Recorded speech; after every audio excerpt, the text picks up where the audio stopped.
private session. Yeah, so I've done this once before and I will have to.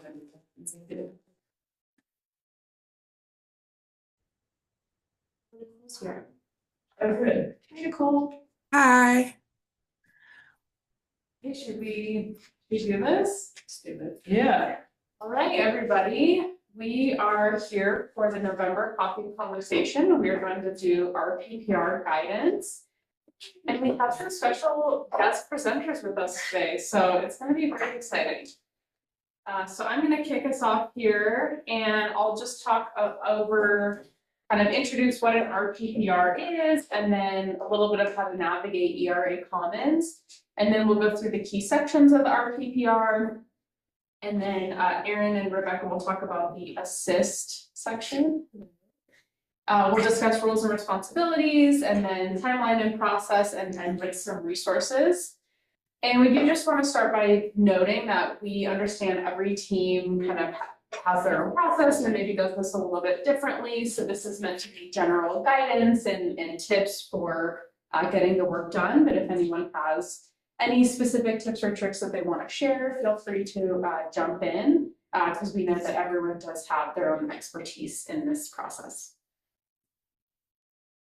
Okay, so what is an RPPR? It is a research performance and progress report, and this is an annual report that explains grantee accomplishments and compliance with the award, so any scientific progress that was made in the last year, any significant changes that may have happened, personnel, and then any plans for the subsequent budget period or year will be reported in that.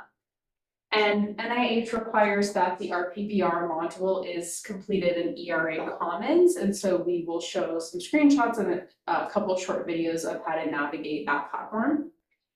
And then the final RPPR is the FRPPR, which is due at the end of the project. And one thing, just to add a little bit of confusion, because of course there has to be some exception here. So these are due every year, except for the final RPPR is only due at the end of the project. And if you have a no cost extension, the final RPPR isn't due until the end of the no cost extension year. But that final RPPR reports only on the program year 5, not the no cost extension activities. And then there would not be an RPPR due at the end of year 5. So if you have a no cost extension, that the year 5 report is sort of skipped, and then you do the final at the end of the no cost extension year. Does that sort of make sense? Okay. And then, as always, just refer to the notice of award for specific RPPR and FRPPR deadlines, as they can vary. So you want to, that's the Bible there. Okay, so just a couple really quick videos of how to access the RPPR in ERA Commons. I can just click and get this going.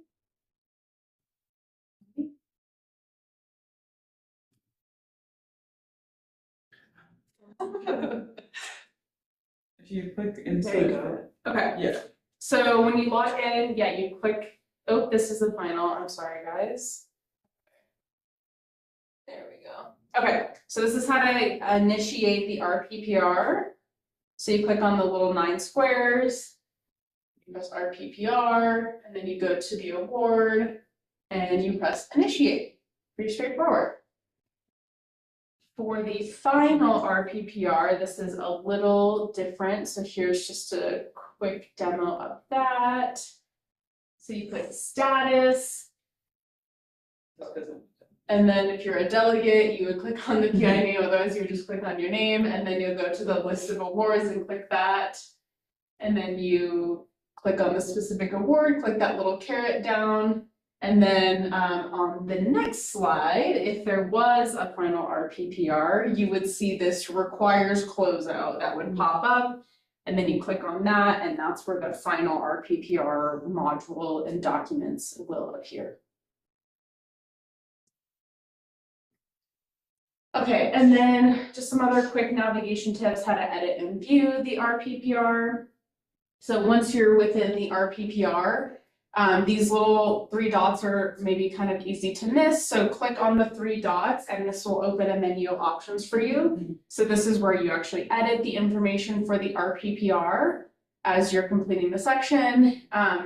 This check for errors section is really important to complete. You cannot submit it with any errors, so you want to periodically check for errors and clean those up as you go through, so you're not caught off guard at the end. And then the view RPPR as PDF, this is really helpful if you're working with a team and you want to review the sections for accuracy and completeness outside of the system, to just, make edits or if note anything that needs to be fixed. And then we also recommend when you are finished with the RPPR and everything is finalized to save the PDF of the responses in your project folder for future reference, just to document that. Okay, and then if you have a multi-project RPPR, so something like CDTR that has different cores, you do need to report on each of those components separately. So again, for the overall section, you'll click the 3 dots next to award number, and then you'll see the components will populate below, and you will need to complete information for each of those components. Not all of the components require the same information as the overall RPPR, so just make sure that you're reading through that so you know what is required. And you can edit the same way and also check for errors in that section.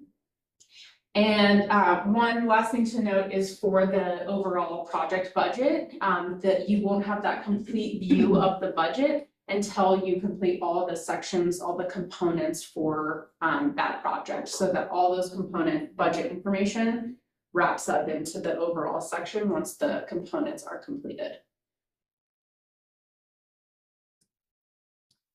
Okay, so now we're going to get into the key sections of the RPPR.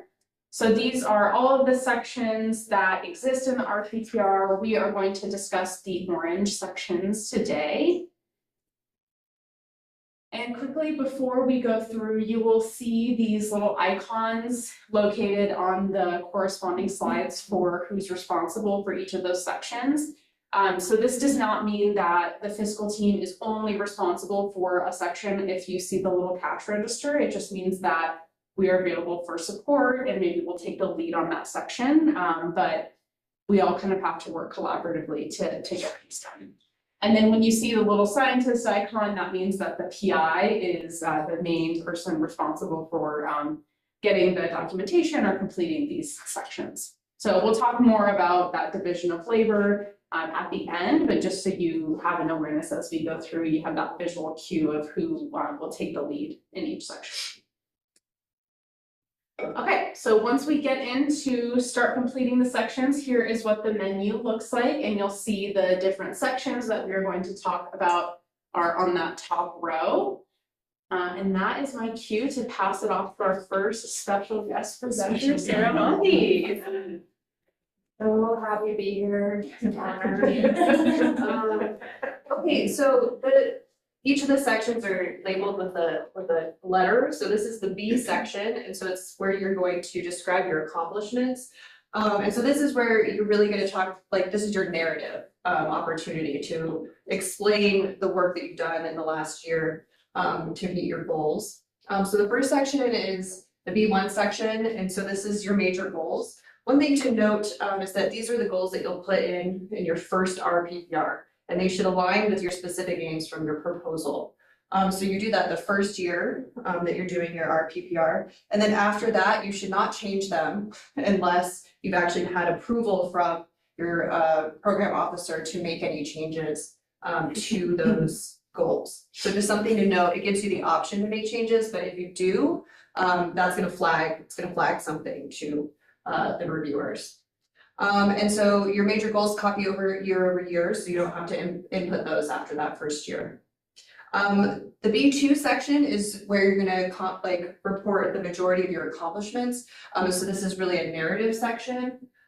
What's important to note is that this is actually going to be a PDF upload, so you can write this in Word, and you can include things like graphs and figures or pictures, things like that. So it's really an opportunity to tell a story about the work that you've done, the progress that you've made. And though there's I think they say in the guidance to keep it under 2 pages. We've never been dinged for including more than 2 pages for this B2 section, but you just can't exceed a certain file size or it won't upload.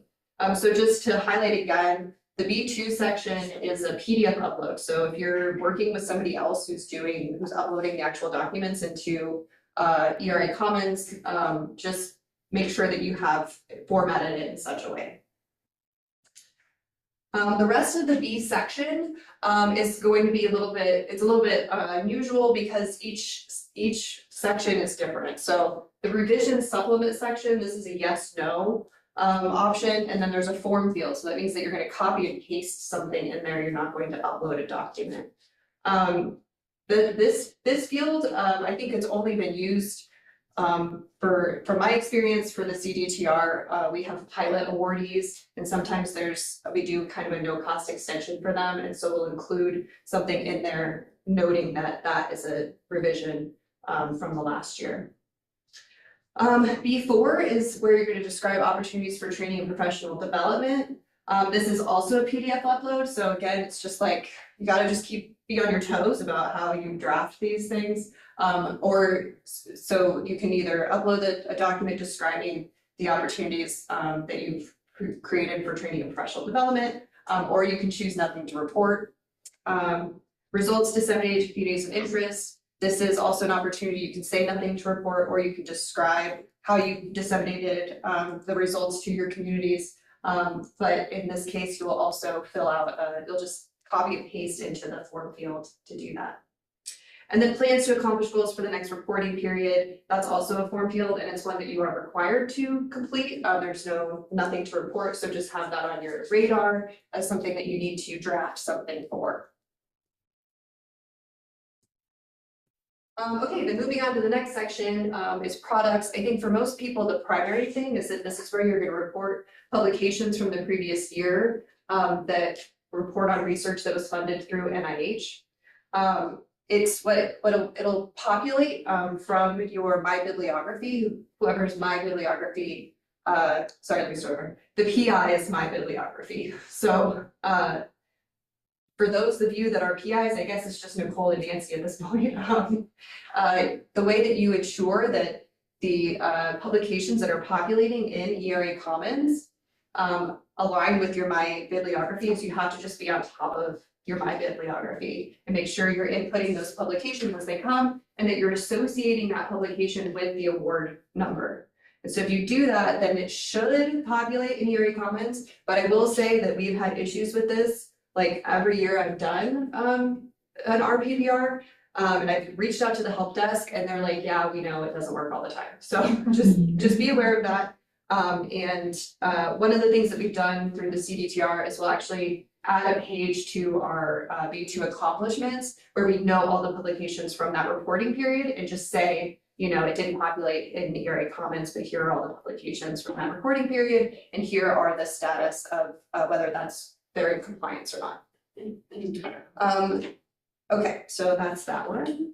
And then the other thing that might be relevant to people that's included in the products area is website metrics. So if you have some kind of website or something that's associated with your grant and you want to report on, you know, how many visitors or something to do with that, you can do that here. That's a form field that you would just copy and paste something into, and there's a pretty strict word limit on that one. And then I don't know anything about data management and sharing. Is that somebody else? That's what it looks like. Okay, well, that is also in this section, and I encourage you to refer to the RPPR guidance document that is like 1,000 pages, if you'd like to. I think that's it for this.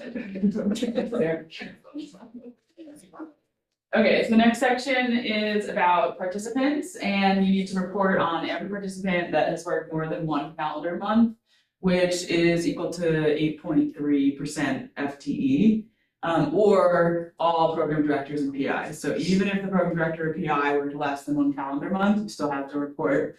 And this includes our subcontractors. So this is one of the pieces of information if you have subcontracts that you need to collect ahead of time and early on.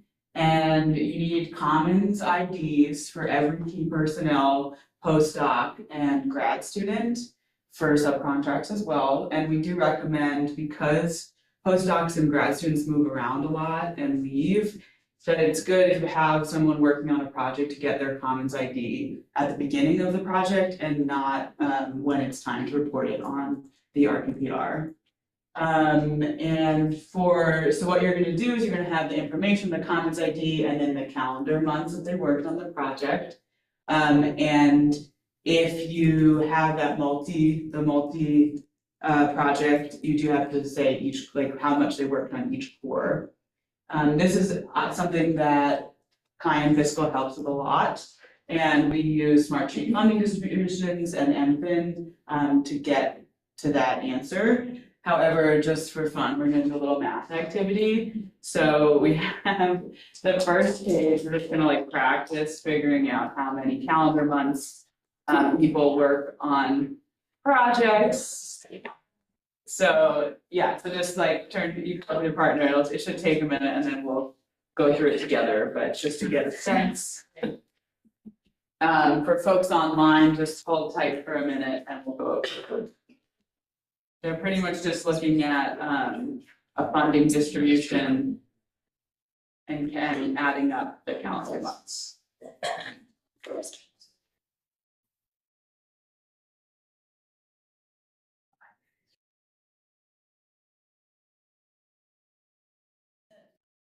If you want to do it, we can just do it together too, if that's better. We do it together. Let's do it together. Okay, so we have the end of each month, the percentage that people are working on, so that should look similar to either a like a report from MFIN, a compensation summary, or what we're more used to looking at is a funding distribution sheet on Smartsheet. And what's nice, if we do it by month, if we're 20% of a calendar month, then that's equivalent to 0.2 calendar months. So all you have to do is add up all of those 0.2s to get to your total for project number 1. This only works for someone who's working 100%, but we don't need to drop it up otherwise. So then you would just do 0.2 multiplied by 12, and that should get you your calendar months. And if you do that for all 3, then you should be able to add that up and equal 12. That's how you would check that it's right. Okay, great. Doesn't really matter because we're happy to help, but just so you get a sense of like how that translates between the percentages that we normally look at and the calendar that we have to report on. What's it supposed to add up to? All 3 should add up to 12. So you 0.2 times 12 is 2.4. So that's project number 1. 0.15 times 12 is 1.8. Project number 2. And then 0.65 times 12 is 7.8. So those should all add up. Sarah, Yeah, might I ask a question? Is that okay? of course. What about someone who doesn't work 100% FTE? How do you do this for someone who only works 50% FTE? Yeah. So it's pretty it's easier for us because we use the funding distribution sheet. So for that, we just want to make sure that we're using the left side of our funding distribution sheets and Smartsheets, because those are just adding up actual time. So if someone's at 50% in that section, their 3 or however many projects are going to add up to 50%. So that should be representing actual time, which translates into calendar months. So we just look at the white. You just don't want to look at the gray part of the smart sheet, because that's going to be a percentage of 1. So that's how you would do it. But definitely it's like more complicated, and we're happy to help with all of this because it's complex. Yeah. So does that mean if somebody was 50%, their calendar months would equal 6? Yeah. Okay, like at the end of that. Yeah. Okay. I'm panicking right now because I think I have a yeah, but I think that might be wrong. Okay. I'm sorry. It doesn't matter. We didn't, I mean, for me. No, it's yeah, because I think I had like a meltdown about this because that's how I've always done it. But actually, like for other supports, you're actually just supposed to do it like it's like if you're actually supposed to do it out of one, so I think now I'm recalling.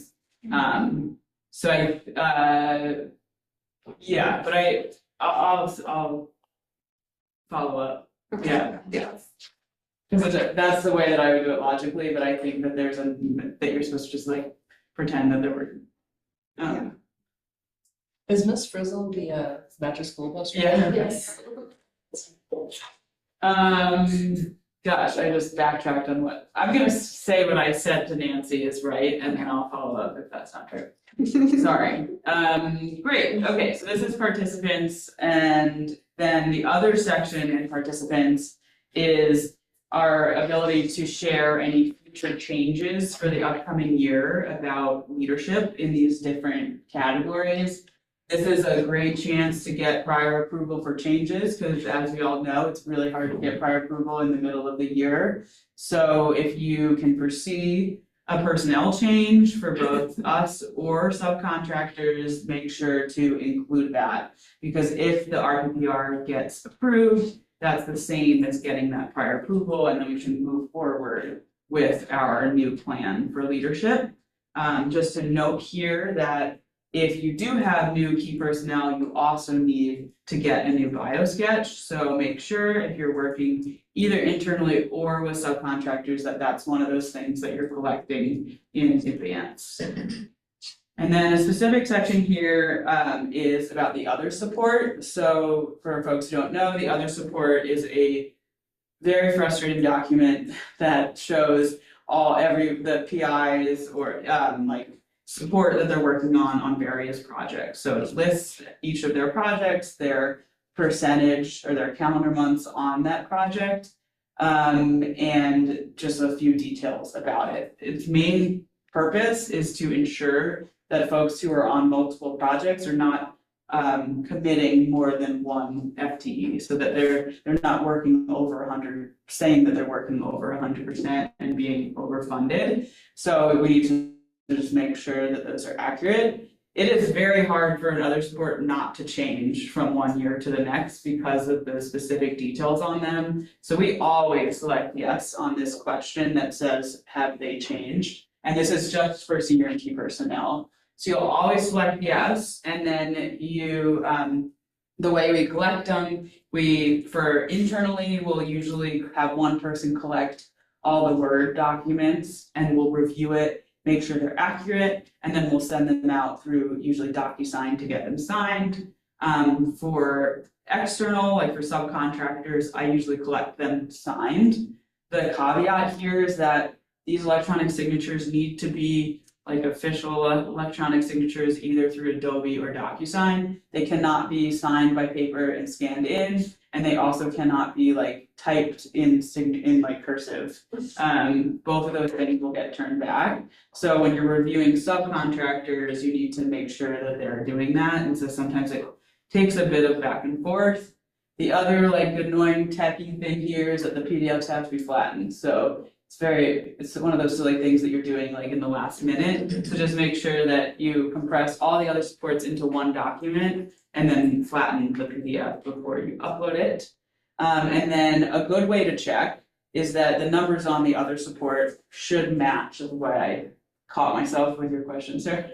Because this other support numbers should match what's in the participant section. So that's a way to check that we are accurate with our math. And then this is a good task if we're thinking about project management. It's a great task to delegate and give to one person, especially for the internal other support. So it's something that can someone can just kind of take and do on their own once they understand what the document should look like. So if you have multiple PRAs on a project, or you have someone working part-time on a project, this is something you can assign to them to take on, that one less thing to do.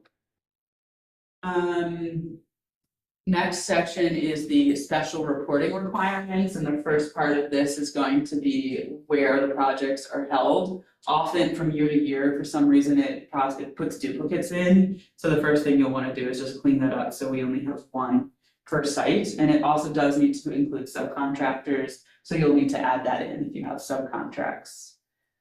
And then the big, this is just because this is my job, but this is the biggest question I see on RPPR. So this is like whether or not you have a lot of money left over in your budget. So the question specifically is it anticipated that an estimated unobligated balance will be greater than 25% of the current year's total approved budget? So for this, if you answer yes to this, that you will have over 25% unobligated, then it will prompt another question that asks you to say how much you predict to have unobligated. But if you answer no, it just says great, move on. So it's very, it's might be our inclination to just say, no, we're good, because we don't have to do any math and we're all set.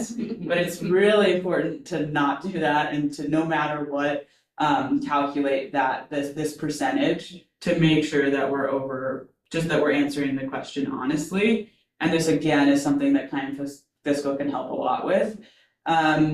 So what I've heard is that for this, like over 50 or under 50% is okay as long as it can be justified. That shouldn't put up major alarm bells. What's worse is if we are not honest, that puts up worse red flags than anything under 50%.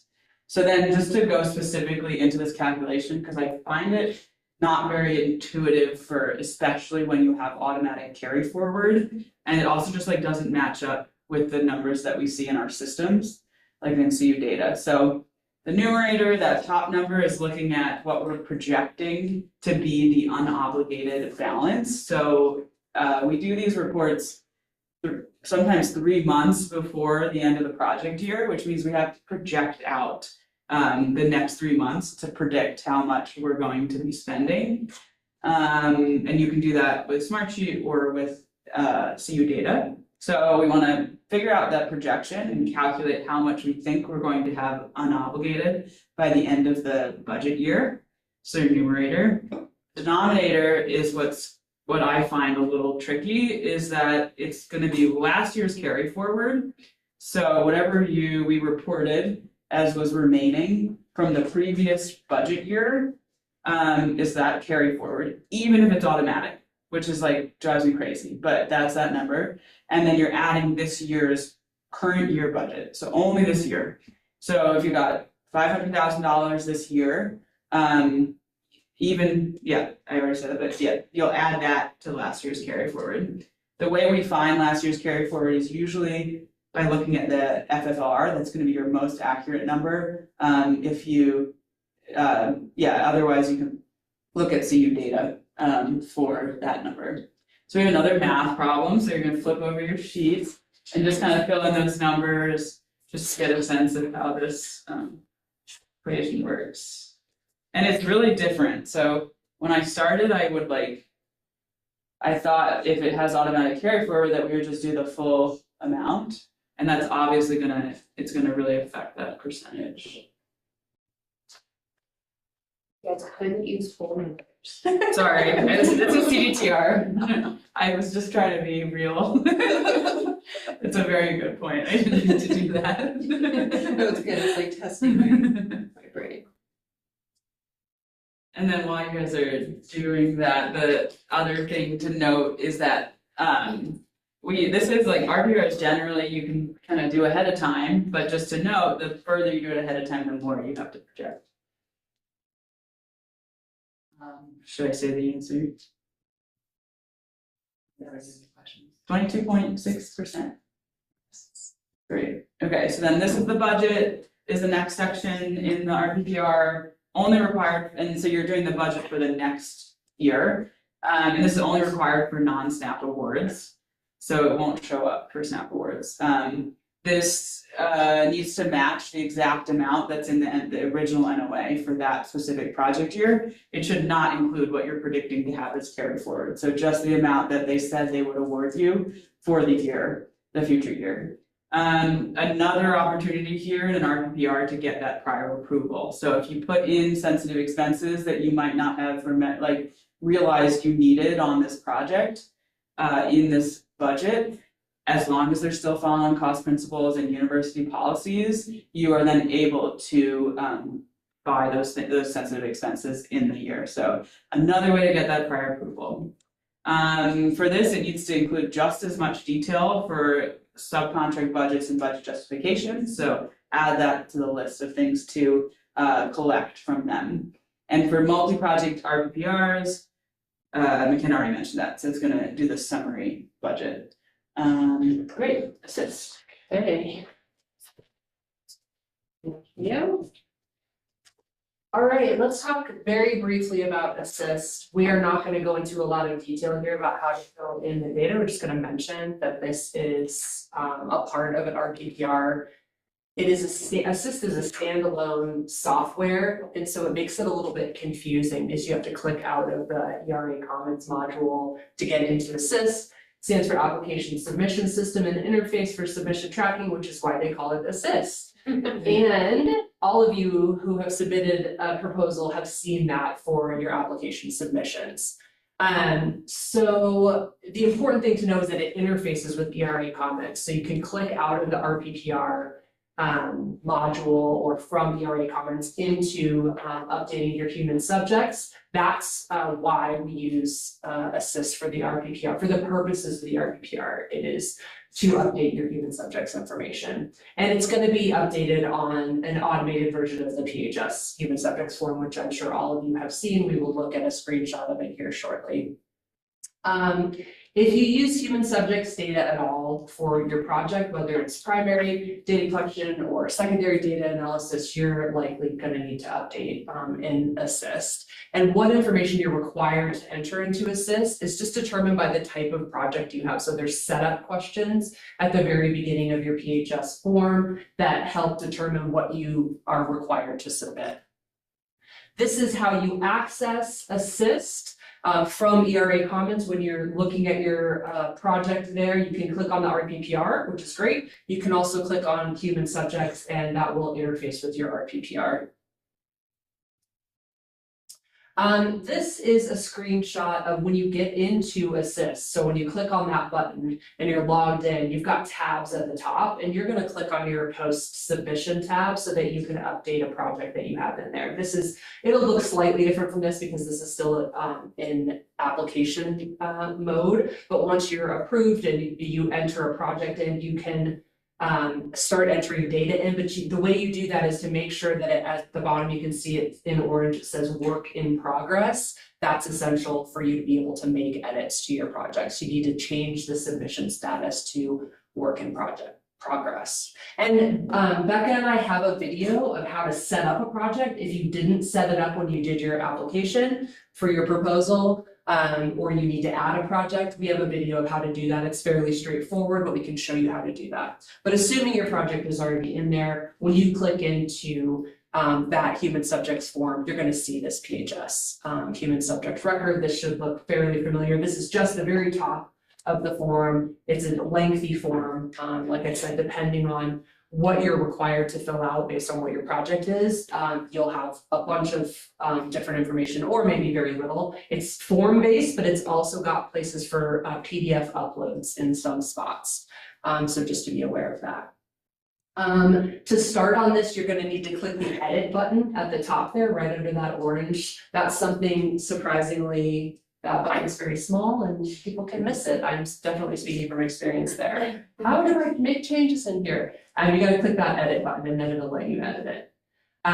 We're not going to go through this form, like I said, because it's going to be different for every project. It's fairly lengthy. If you have questions or need support on Assist, you can always reach out to Becca or I would be very happy to help you and help you navigate through that. One of the important forms we wanted to highlight is the inclusion enrollment report. You have to click into this. So in the PHS form, there's a button that you can click into, shown over there on the left. You're going to click into, what does it say? Inclusion enrollment report, add new, or down below, you can edit an existing report. When you get into the report, that's what's on the right side of the screen here. The yellow arrow is your planned enrollment. That'll be populated from your proposal if you already have entered that information in. And your cumulative is your actual enrollment that you're going to update for the RPPR. This slide I didn't make, but I thought it was really cool because it provides a lot of information. You'll get a copy of the slide deck so you can reference it. It tells you kind of all of the different components and features of Assist, which is helpful because especially if you're only using it once in a while, you may not be aware of all of the features. One thing I wanted to highlight here is just that the tabs at the top of Assist are really important. So when you're done entering the information into your PHS form, you need to make sure you go back to the summary tab and update your submission status and so that you can get that submitted. So that's where you do that from. That was why I wanted to include this information, but obviously there's some other helpful stuff here. So the yellow arrow is important before you submit. You can validate and it'll pop up any errors. This is where if you've missed a required form that's required for your type of study, it's going to pop up and tell you that you're missing that information or that you haven't updated something that you're required to update, and then you'll be able to update that submission. We do not submit. All we can do is send it to the Office of Grants and Contracts. They have a designated person who submits on our behalf. And once we select it for submission, they usually do it within an hour or so. So it's pretty real time. And then you should be able to theoretically see it in a PDF version of your RPPR, in real time. Okay, a couple key takeaways from Assist. One of the great things about it is it can be accessed by multiple people. So that's obviously a strength and a weakness if you have people doubling up on work. But as Sarah already mentioned, there are tasks that can be helpful to delegate. This is one of them. Becca and I both have experience of being a person who was delegated to update Assist. And so it can be helpful to do that. Multiple people can get in there though. So be aware of the different types of save buttons. Save and keep lock is for saving info and keeping the form open for more edits. Save and releasing the lock saves the info and closes the form. Other people would then be able to get into the form and make changes. Cancel and release the lock is if you don't have any information to save and then you exit the form. It is possible, be aware of this, to submit an RPPR without updating the human subjects info in Assist. It's not going to give you an alert that says you didn't update Assist because they're standalone. And also, with Assist, you can get in there anytime. You don't have to wait for the RPPR. You can get in there anytime and update that. So just be aware that that's a part of this that you'll want to update as part of the RPPR process at least annually. Otherwise, if you have a very diligent PO, they're going to come back and ask you for that human subjects info. And the last line is just you don't have to wait for it. Couple of tips. If you get an alert, oh, sorry, I already said that. You won't get a little alert if we go to submit the RPPR and you haven't updated the human subjects info. Oh, I guess one other thing we wanted to mention is when you're in Assist and you're uploading forms, especially because multiple people can get into Assist and because you can have different people managing Assist over different years, it's helpful. Becca and I have both experienced this to have a standard way that you enter the information and maybe you use a template to populate the information in the PDFs that you upload. Becca and I would be happy to provide one if you don't already have one, but that's something that's helpful to use so that you have consistency over the life of the project and it's easy to get in and see what changes have been made and that everything looks consistent and kind of nice and tidy. All right, so moving on to roles and responsibilities, we're revisiting this slide that McKenna already reviewed. Just to mention that there are different areas where the fiscal team and admin team can help support your work. Also, there are areas where it's pretty firmly in the PI's responsibility. Those are designated here by the cash register and the PI icon. But we want to dig a little bit more into this. So these are the types of support and responsibilities that can be provided for an RPPR. But one thing that's, I think, really, really helpful, and we encourage everybody to do it if you're not already doing this, if you have a large project team, it's very helpful to get your team together, people who you think might contribute to an RPPR, and just designate someone as the project manager. Now, you could ask someone from the fiscal team to be in that role. You could ask a PRA, the PI could do it. It's just helpful to have someone who's tracking deadlines, who's making assignments, who's keeping track of forms and versions of forms. One person, not multiple people, one person. And that way you make sure that all of your information is in one spot, all of the required elements have been uploaded into the RPPR, and then it gets submitted on time. So some of the ways that the fiscal team can help, as I said, we can help be the project manager for your RPPR process. We do that pretty frequently, and happy to help if that's something that you want. Just to include us early on in that. Or the alternative is that you can just give us a piece and your project manager can tell us when you want it by and where you want us to upload it or save it to. We can, as part of the fiscal team, communicate with subcontracts for budgets and unobligated balances. As Sarah already said, she frequently does this in addition to collecting other support from external partners. And she mentioned this is one that's really easy to delegate. It's a standalone task. It's helpful to have one person doing it because that way you can make sure that all the other supports are standardized, that they all look the same, that they get the appropriate electronic signature. We can also help review the RPPR. It's really important to have a lot of eyes on that to make sure that you catch mistakes before it gets uploaded and or rejected from ERA Commons.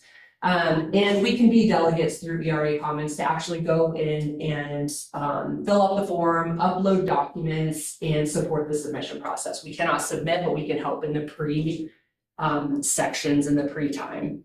The PI and project team can also function as the project manager. That's totally okay. If that works better for you, just definitely encourage you to find someone to be the project manager. You'll gather project progress from your subcontractors. And again, like Sarah said, any changes that might happen, you're going to be the best source of that information for the coming year. And review the RPPR. Of course, the PI and the project team are going to review the RPPR. Again, you want a lot of eyes on that to make sure you're not having mistakes before you get down to go time and ready to submit and you find something wrong. I can't even tell you how many times we pump that out as a PDF and we find lots of mistakes. So we just need to just make sure you leave time to do that. And then of course the PI who's listed on the project is the one in ERA Commons who has to release that final report. It is of course submitted through our AO in the Office of Grants and Contracts, but we are the ones, the PI is the one who clicks the button that says, go ahead and submit this. One important piece I think that we've learned over time, some of you may be using it already, is that you can just go into ERA Commons, into the RPPR template, and you can just pull out all the headers and the sections so that you know which ones are PDF uploads, which ones are forms, what are the word limits, what specifically should be reported on. And you can just put it into a Word document and you can save it on the G Drive or you can put it on OneDrive or Google Docs, whatever your project team uses. And everybody can fill in their section there in real time. Or you can share that template by email with your subcontractors or satellite center sites to provide feedback on specifically what you need. And then what sometimes we do is integrate into an overall component what they've shared with us. So that's definitely one thing that we recommend from a project management perspective is using a template so that you're entering all of the information or filling all the information out, and then all you're doing at the end is going in and entering the final information into the RPPR and saving it so that it's ready to submit. So you're not actually making the changes in the RPPR until you have a final narrative. Yeah, I already said the PI and the fiscal team and anybody else you can get to do it should help review that before it gets submitted. We talked a little bit about delegates. Of course, the PI is going to have access to their own project, but often PIs like to have delegates. A PI can get into ERA Commons through this admin menu and designate a person on their team or someone else in the department to be a delegate. The person does have to have an ERA Commons ID. Does everybody in here have an ERA Commons ID? If you don't have one, it's really easy to get. We get them through the Office of Grants and Contracts, so it can help you get that, Amanda, if you want to be part of that or need to be part of that. If you click on the admin tab, this is the PI who does this. They have to go in and add the person. They go into the admin tab, accounts tab, and then delegate the PI tab. And then you can select the delegate's name. The delegate has to have a certain designation when you get that feedback, or when you submit the form to OGC, you'll get to select the type of delegate that you want or need to be, and they have different levels of responsibility. And then the delegate can get in and do most things in the RPPR. They can work and assist. Again, they can't submit it, but they can do most other tasks to support the preparation of the RPPR. Almost there. So the next section is the timeline. So this is so first figuring out when they're due. Again, you will get notifications for when they're due and there's information online, but if you're streamlined non-competing, if you're a SNAP, it's due 45 days and non-SNAP, it's due 60 days. And then just to note for the final RPPRs, they're due after the end of the project. So regular RPPRs are due before the end of the budget year. Final RPPRs are due 120 days after, and the PI will get an alert. So here's our timeline. We recommend starting 2 months before the deadline.